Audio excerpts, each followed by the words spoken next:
রমজান মাসে গর্ভবতী নারীর রোজা রাখা না রাখা নিয়ে সবার মনে ভীষণ রকম দ্বিধাদ্বন্দ্ব কাজ করে। তাই প্রশ্ন হচ্ছে, গর্ভবতী মা কি রোজা রাখতে পারবেন? পরিণত বয়সে গর্ভধারণ নারী জীবনের একটি স্বাভাবিক প্রক্রিয়া। এটা কোনো অসুখ নয়। সুতরাং একজন সুস্থ নারী গর্ভকালীন সময়ে রোজা রাখতে পারবেন। গর্ভকালীন সময়ে রোজা রাখতে কোনো নিষেধাজ্ঞা নেই। তবে সেজন্য সন্তান সম্ভব বা নারীর শারীরিক সুস্থতা ও পর্যাপ্ত সুষম খাদ্য গ্রহণের বিষয়টি বিবেচনায় রাখতে হবে। গর্ভকালীন সময়কে আমরা মূলত ৩ পর্বে ভাগ করি: প্রথম ৩ মাস, দ্বিতীয় ৩ মাস এবং শেষ ৩ মাস। প্রথম ৩ মাসে সাধারণত বমি বমি ভাব, বমি হওয়া, ক্ষুধা মন্দা ইত্যাদি উপসর্গ দেখা যায়। বেশিরভাগ ক্ষেত্রে বমি জাতীয় লক্ষণগুলো সকালে ঘুম থেকে ওঠার পরে শুরু হয়। বমি হওয়ার কারণে রোজা রাখায় সমস্যা হতে পারে।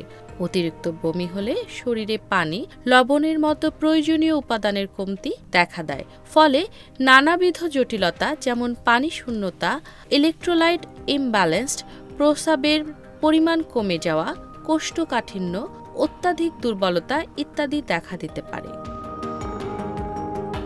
গর্ভধারণের দ্বিতীয় ৩ মাসে এই সমস্যাগুলো সাধারণত থাকে না। তবে কারো কারো ক্ষেত্রে গর্ভজনিত অন্য জটিলতা দেখা যেতে পারে, যেমন ৫ মাস পর উচ্চ রক্তচাপ, ৬ থেকে ৭ মাসের মধ্যে গর্ভজনিত ডায়াবেটিস ইত্যাদি। তখন নিয়মিত ওষুধ বা ইনজেকশন নেওয়া লাগতে পারে। শেষের ৩ মাসে গর্ভস্থ শিশুর ওজন বৃদ্ধি পায়, আর এর সঙ্গে মায়ের পুষ্টি সম্পর্ক জড়িত থাকে।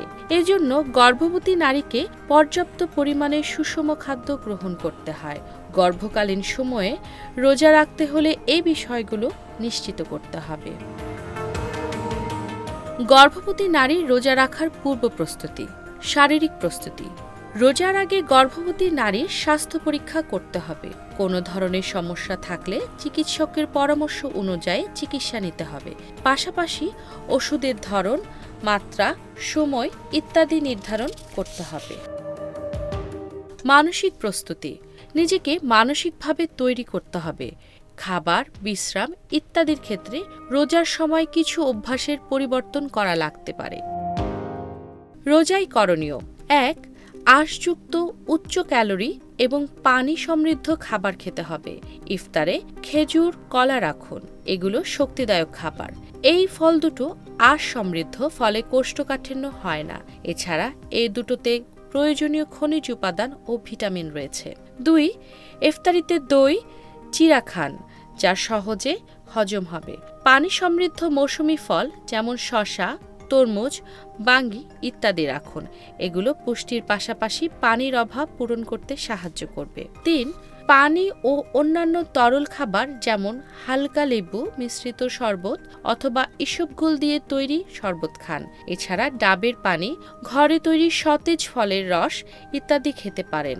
৪. ইফতার থেকে সাহারি পর্যন্ত কমপক্ষে ২.৫ থেকে ৩ লিটার সমপরিমাণ তরল পানীয় খাওয়া উচিত। এর ফলে পানি শূন্যতা, প্রস্রাবের সংক্রমণ, কোষ্ঠকাঠিন্য ইত্যাদি জটিলতা তৈরি হবে না।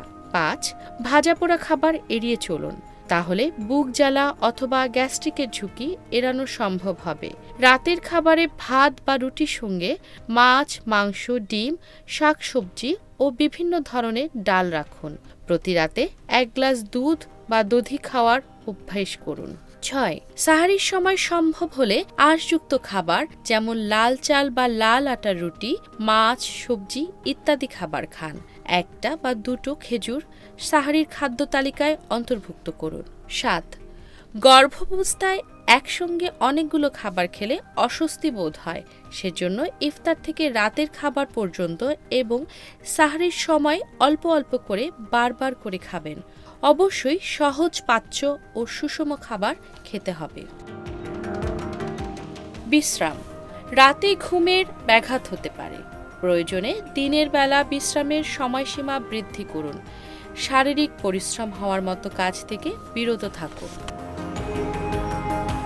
ওষুধ। গর্ভাবস্থায় প্রয়োজনীয় আয়রন, ভিটামিন ইত্যাদি ওষুধগুলো ইফতার বা সাহারির সময় খাবেন। ডায়াবেটিস নিয়ন্ত্রণ থাকলে রোজা রাখা যেতে পারে। সেক্ষেত্রে ডায়াবেটিসের ওষুধের ধরন ও মাত্রার সমন্বয় করতে হবে। ইনসুলিন নেওয়ার সময় বা মাত্রা পরিবর্তনের জন্য বিশেষজ্ঞ চিকিৎসকের পরামর্শ নিতে হবে।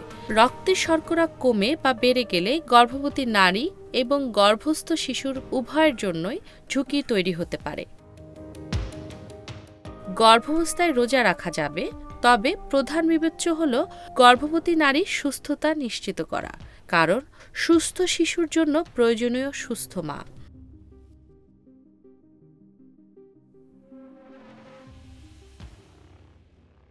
আর নয় ভয়, এখনই সময়।